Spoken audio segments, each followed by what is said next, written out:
কাঁদতেছিস কেন? আমার চুলকে আমি অনেক ভালোবাসতাম, এ মরে গেছে, এখন আমার টাক হওয়া লাগবে। আরে শালা আরে তোর আপন ভাই মরে গেছে আর তুই হাসতেছিস? কারণ এই সব সম্পত্তি এখন আমি পাবো।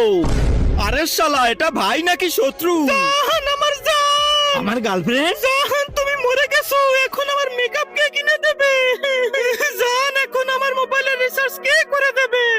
শালা সবগুলো স্বার্থপর। যমরাজ, আমি এখানে থাকবো না, আমাকে উঠে আনেন। হয়ে গেছে তোর ইচ্ছা পূরণ, এবার দেখো চিত্রকূপ, এ স্বর্গে যাবে না নরকে।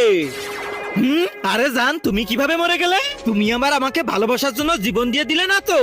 তার আগে আল্লাহকে ভালোবেসে থাকলে ভিডিওটাতে লাইক করে চ্যানেলটা সাবস্ক্রাইব করে দাও, আর যদি না করো তাহলে ভাববো তুমি আল্লাহকে ভালোই বাসো না।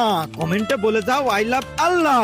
আরে না জান, আমি তোমার লাশের গন্ধে অজ্ঞান হয়ে গেছিলাম, আর লোকজন না বুঝে তোমার সাথে আমারও চিতা জ্বালিয়ে দিছে।